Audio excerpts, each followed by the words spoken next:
अस्सलाम वालेकुम, मैं हूं साजिद हसन। आप मेरा यूट्यूब चैनल देख रहे हैं। बाबर आजम ने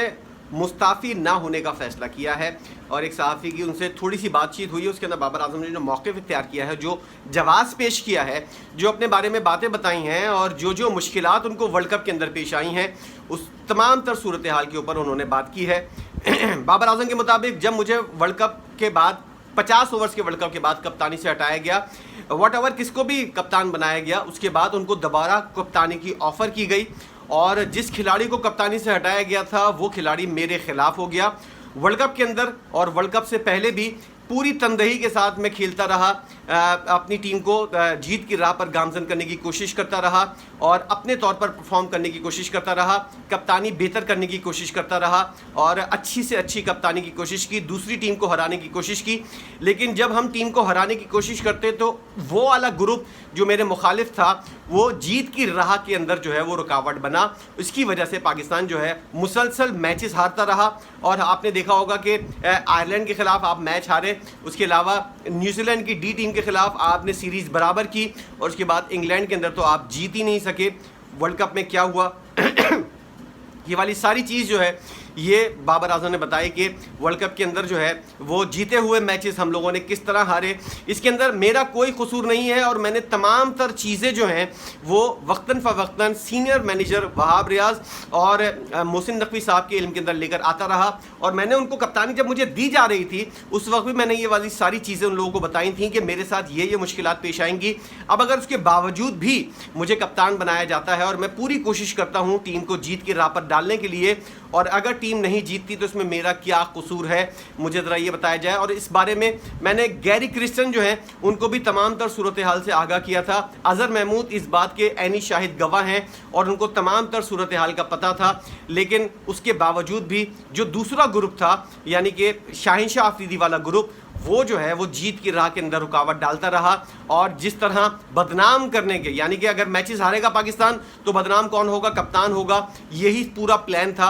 और इस प्लान के ऊपर अमल दरामद किया गया। टीम दो हिस्सों के अंदर बटी हुई थी। एक हिस्सा जो है, एक ग्रुप जो है वो जीतने की कोशिश करता था, दूसरा ग्रुप जो है वो जीतने की राह के अंदर जो है वो रोड़े अटकाता हुआ नजर आता था। इस वजह से मेरा कोई कसूर नहीं है, ना ही मैंने किसी किस्म की कोई ऐसी हरकत की है। मैंने तनदही से कप्तानी की है और जब मैं एक कप्तान जो है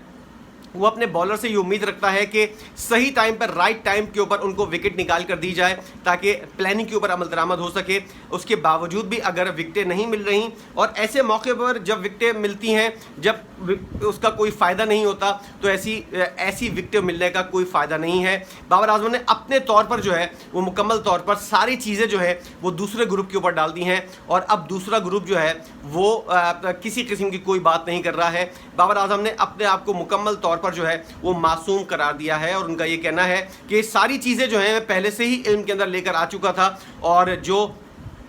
दूसरे ग्रुप की जानिब से कहा गया था जालिम और बेरहम होने वाला कि मुझे इतना मजबूर ना करो, वही चीज़ जो है उसके ऊपर अमल दरामद हुआ। काकुल के अंदर भी हम लोगों ने बहुत ज़्यादा मामलात को हल करने की कोशिश की, लेकिन जो खलीज पैदा हो गई थी टीम के अंदर, उस खलीज को कम करने के लिए सारी कोशिशें जो है वो रायगा जाती हुई नज़र आई और दूसरा ग्रुप जो है वो मुकम्मल तौर पर जो है वो टीम की जीत से, गेम प्लान से मुकम्मल तौर पर ला ताल्लुक़ नज़र आया और ट्रेनिंग की सेशन के दौरान जो है उनकी जानिब से ट्रेनिंग भी नहीं की जाती थी और घूमने फिरने का जो सिलसिला था वो जारी रहा और एक दूसरे से बात तक यानी कि हाथ तक मिलाने के रवादार नहीं थे। ये तमाम तर चीज़ें हो रही थी और मैं बैठा हुआ पछता रहा था, ये सारी चीज़ें देख रहा था और उसके बाद जो है वो चेयरमैन पीसीबी के इल्म में सारी चीज़ें लेकर आ रहा था। उसके बावजूद भी पाकिस्तानी टीम खेली और हम लोगों ने जो है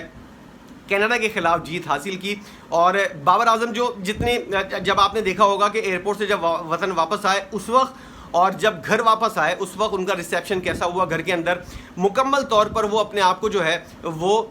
मुतमईन तौर पर हमने देखा कि नज़र आ रहे हैं, चेहरे के ऊपर उनकी मुस्कुराहट है। मैं किसी भी तरह बाबर आजम के हक़ में नहीं हूँ, उसकी कप्तानी के हक़ में नहीं हूँ, लेकिन जो जवाब उसने पेश किए हैं ज़रा उनको सुनिए और उससे अंदाज़ा लगाइए कि क्या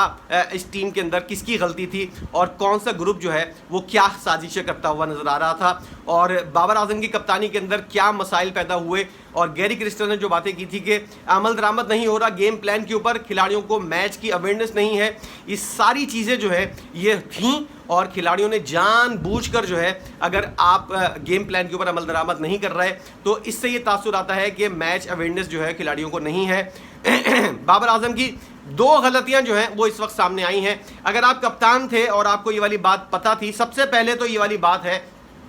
कि तुमको जब ये वाली बात पता थी कि तुमको कि किस खिलाड़ी को हटाकर तुमको कप्तान बनाया जा रहा है, और अगर तुम कप्तान बन गए और तुमने कप्तानी कबूल कर ली तो उसके बाद जो है वो तुमको क्या मुश्किलात पेश आएंगी, इस बात का अंदाज़ा मुझ जैसे आम से सहाफ़ी को है। तो क्या बाबर आजम जैसे खिलाड़ी को नहीं होगा जो उस टीम के अंदर खेल रहा था काफ़ी अरसे से और 4 साल से जो है वो कप्तानी भी कर रहा था, उसको ये वाली बात का अंदाज़ा नहीं था कि ये लोग कितने जालिम हैं, किस तरह का माइंड सेट है इन लोगों का और किस तरह तुम्हारी कप्तानी के अंदर मुश्किलात पैदा होंगी। पहला फैसला ये था कि बाबर आजम ने कप्तानी लेकर गलती की, और दूसरा गलत फैसला ये था कि आपको पहली फुर्सत में जब आपने ये देखा था वर्ल्ड कप से पहले, और आप जिस तरह जोंक की तरह चिपके हुए थे पाकिस्तानी टीम से कप्तानी से, आपने देखा कि न्यूजीलैंड के खिलाफ सीरीज़ हो रही है और न्यूजीलैंड की डी टीम पाकिस्तान आई हुई है, जब आप पहला मैच उनसे हारे थे आपको उसी वक्त जो है वो कप्तानी छोड़ देनी चाहिए थी। ये मज़ीद ज़िल्लत जो है जो आपके हिस्से में आ रही है, और जो मज़ीद ज़िल्लत आपके हिस्से के अंदर आएगी उससे आपकी यकीनी तौर पर जान छूट जाती, और आज आप ये कहते हुए नज़र नहीं आते, आज आप ये रोना धोना करते हुए नज़र नहीं आते कि मैं जो हूँ बेबस कप्तान था। जिस कप्तान की एक बात भी नहीं सुनी जाती है, उसका कोई भरम नहीं होता, उसको पहली फुर्सत में कप्तानी छोड़ देनी चाहिए, गैरत का मुजाहरा करना चाहिए। लेकिन मुझे लगता है कि बाबर आजम के अंदर गैरत का मादा जो है वो इंतहाई कम है। केन विलियमसन जैसा मादा जो है वो हर किसी के अंदर नहीं होता, इतनी ज़्यादा गैरत किसी के अंदर नहीं होती जो सामने आए और बोले कि हाँ मैं अब इस टीम की क़यादत नहीं करूँगा, ना ही मुझे सेंट्रल कॉन्ट्रैक्ट चाहिए। बाबर आजम को मुकम्मल तौर पर जो है वो सेंट्रल कॉन्ट्रैक्ट से, और उस वक्त जब आप न्यूजीलैंड की डी टीम से हारे थे आपको अंदाज़ा था, आपको पता था कि ये कहीं ना कहीं मामला ख़राब हो रहा है, आपको न्यूजीलैंड की डी टीम से सारे मैचेस जीतने चाहिए थे। आपने 2 मैच जीते, 2 मैच हारे। जब आपने 2 मैच हारे या पहला मैच ही हारा, आपको उसी वक्त अंदाज़ा हो जाना चाहिए था। मुझ जैसे खिलाड़ी सहाफ़ी को अंदाज़ा हो गया कि ये कोई ना कहीं गड़बड़ है, कोई ना कोई मसला है। उसके बाद आप आयरलैंड के अंदर गए, वहाँ पर भी 1 मैच हारे, लेकिन आपकी गैरत ने गवारा नहीं किया, आप बेगैरतों की तरह फिर भी कप्तानी के साथ चिपके रहे, और उसके बाद जो है वो आप जो है वो शिकायतें करते रहे और किसी तरह मामला जो है वो हल करने की कोशिश करते रहे। आपको इस बात का अंदाज़ा था कि आपको जो है वो लेट डाउन करने की कोशिश की जाएगी, लेकिन बेगैरतों की तरह आपने जिस तरह कप्तानी की और उसके बाद जिस तरह की ज़िल्लत और जलील होने वाला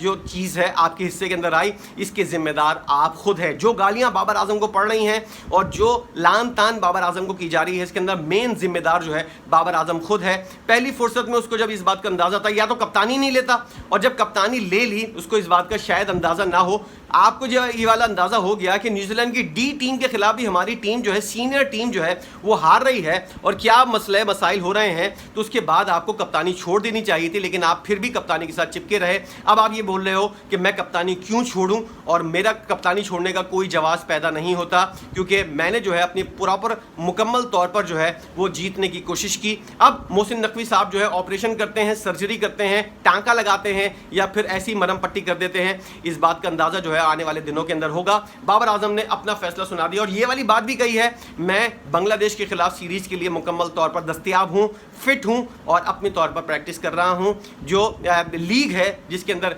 बाबर आजम शिरकत के लिए जा रहे हैं, वो लीग भी ख़त्म हो जाएगी और बाबर आजम जो है एज अ कप्तान खेलेगा या फिर उसको कप्तानी से सैक किया जाएगा,